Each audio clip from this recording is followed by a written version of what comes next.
So here on Gateway 97.8, I've got Stephen Smith. Casper Mason is going to be joining us right now. He was a performer at Autism's Got Talent. And Casper, we've been discussing about you anyway, off mic. So welcome to Gateway, Casper. Hello, you okay? I'm really sorry about that. I am not tech savvy. That's fine anyway. He's not tech savvy. He's not tech pro, is what you're saying. I thought not a sex addict. I thought... No, don't say that. Tech savvy, no. My dad grew up with like a computer business and I'm just useless. Can't do it. Oh, no. It's understandable. Don't panic here. You're here now. That's the main thing there. So I think, Aston, we're going to kick off with a bit of a song, but we might have to make it quite short this time now. But a little bit of a song would be great. Please, Casper. Absolutely, absolutely.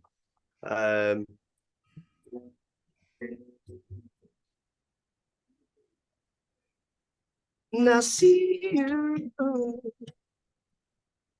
walking down this road with me. You light the way so I can see. Won't you show me what you know? 'Cause it's so good to be home. Nice short little song. That's one nice start for the day. Casper, how did you get involved with Anna Kennedy? It was over a decade ago, and I can't remember where we first met. There was an event. Oh, she saw me busking or something. It's a long time ago, and my memory's not too good anymore. But yeah, she spotted me somewhere. I think I was busking, and she got in touch and she asked me to go down to the first ever Autism's Got Talent, which was at the Mermaid Theatre about 12 years ago. And then I did the Vinyl Factory with her, which I think was in Manchester. And the print works. I did quite a few different events with her. It's been a real journey. And then we kind of separated for about 10 years. I was doing my own thing. Do you think she had a big influence on your life? Yeah, I've had a lot of always powerful women that have had influences on my life. My mother, but I think she, because of the things that I did with Anna, I got a lot of self-belief in kind of, especially with the autism. I'd never been away on my own, and going to like a new city with new people is terrifying. Yeah. And I thought, well, it's for Autism's Got Talent. Anna's got this covered. It's not going to be too scary. And I went, and it wasn't too scary. And now I travel all over the place. And I think that might have been a lot harder without Anna. Oh, that's brilliant. That's good to hear. And what about your musical influences here, Casper? Who are they? Influences. I need to be really careful, you know, because I liked a lot of musicians that aren't so popular anymore. Like I think Michael Jackson was one of my main influences. Michael Jackson. Wow. Yeah. I grew up, loved Michael Jackson. I used to watch Thriller every single day. Like I used to love it, absolutely love it. I liked R. Kelly as a kid. R. Kelly, oh god, my god! right. I think you're describing a support. I think you're describing a support group. No. No, I mean on a music basis. Listen, you mentioned Anna found you busking. What age were you busking at? I must have been around 14. I forget. I'm like 34 now, so I'd have been early 20s, I think. Do you like busking? I've heard from artists they love going out in the street and performing. Not a big fan of busking myself, actually. No, I get that first song, getting your guitar down and set up and doing your first song is terrifying because everyone's looking at you. And you're not really meant to be there. No one's there for you. And it's just that kind of arrogance of just, I'm setting up here on the street and you're all going to listen. I just really struggle with it. Once I've set up and I've got going, I love it. And I struggle to stop. But it's the going out, starting the busking that's the hardest thing. There's been some quite famous buskers like Moby. There is up in Sloane Square, and nobody realizing who it was. And I think there've been quite a few American ones, including Dolly Parton. I think even went busking in Central Station. So it's a great thing. Exactly. I grew up in Bolton, so Bolton's not really got not a great place for busking. You're not going to get any money. You'll just get sweet wrappers thrown at you. Oh, Wow. You need to come to London more. So obviously we're coming into that time of year, Casper, where it's celebrations, of course, there, because it's the most wonderful time of year, as everyone says. So do you have a favourite? Do you have a favourite festive song? And if so, what your favourite song? Can you sing the opening of it? It's this sounds like I'm just going for the easy option, but I love a good bouncy jingle. So it's the most wonderful time of the year. It's probably one of my favorite ones because it's just proper bouncy. Oh, keep going. We'll have that. Let's go. I like the baritone voice coming out as well. Listen, so what you've just done Autism's Got Talent and brought the house down and we all loved you. What's 2024 got in store for you? So I've been really fortunate that I've been trying to get into music for ever since I was about 13, and it's always been kind of gigs for exposure and stuff like that. But over the past 3 years, I've really started snowballing, getting a lot more work. I've been really busy this year.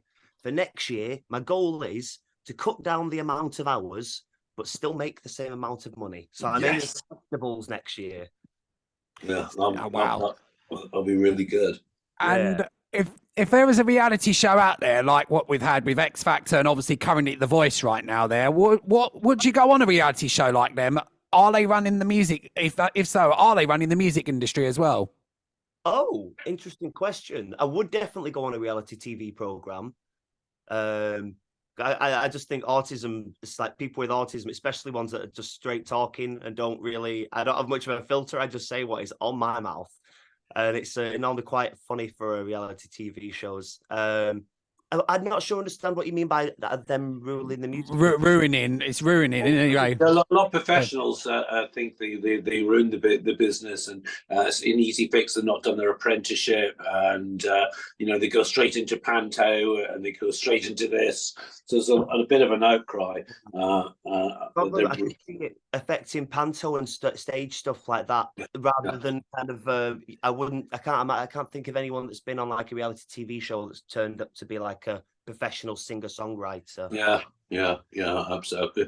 There are quite a few that have done quite well. I'd say 7 years. But I think, sorry, just one question here. We're talking about autism now, and I come across it all the time when someone says, "Oh, Aston isn't autistic," and people will say the same thing about you. They're going to say, "Oh, because you don't fit into the stereotype." So, could you explain to people how your autism affects you? Yeah, do you know, I was just having a conversation about that last week. I'm at university at the moment, and there's a lot of neurotypical people, autistic people, and I don't fit in with the neurotypical people because I'm not neurotypical enough for them. Yeah. And because I've been through 2 decades of cognitive therapy, I'm not autistic. Hang out with the autistic people anymore. I'm not accepted in either group. I'm like a hybrid in between. I was doing a gig last week. I had some autistic lad come up to me, furious with me. He was like, "You're not autistic. You can't be autistic." And he was really angry with me. Yeah. And it's really difficult. It's like I've put 2 decades of work in so I can try and fit in with the typical world, and all I've done. Or just be, it's okay. It's just interesting that so many people have become involved. Say, it's just like stereotypes. You don't seem like this. You don't seem like that. What is that? But it's just interesting to see how it affects you compared to other people. Because people say, "Well, goodness." It affects me with the same things. I went through over 2 decades of cognitive therapy, and I was diagnosed like 20 odd years ago, back before autism was cool. Like I'm not one of these kind of like back when I was like diagnosed, you were put in the corridor as a stupid kid. Yeah, like, naughty child. It was the naughty. It wasn't popular or cool in any way, shape or form. But I think also we have to say that still at schools they don't quite get the difference between a genuinely naughty child and someone that's living with has got this teacher still sometimes aren't savvy enough to pick up which is the difference, and of course the trauma of being ostracized and put in a corridor because affects you later in life as well, doesn't it? It does. I would say that I struggle constantly with new places, new faces, new routines, any new deadline or task that I'm given that I've never done before. Yeah. It's awful, but I've learned to mask really, really, really well and just say yes. I've learned that if you just say yes to things, you're usually able to do it, and then you'll be able to do it for next time. The only issue with just saying yes to things is that you end up on nights out with drag queens on an important night out. That's a good thing. Wow. I mean, drag queens didn't do any. Someone taught me years ago, if you're ever in trouble in the street, go for the drag queens because they'll beat the living daylights out of them. Don't go for the Muscle Marys or the hard-looking blokes. They'll throw you down the road, because drag queens have had probably a lot harder life. Don't take any shit.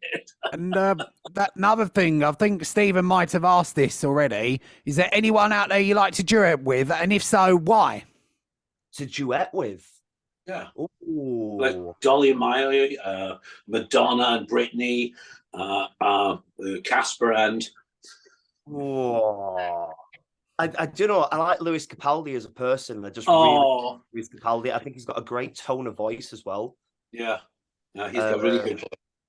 Really, I'd love to work with a female singer, someone with like a really kind of like unique voice. I think Lady Gaga's cool. Love Lady Gaga. She's wonderful, Brilliant. isn't she?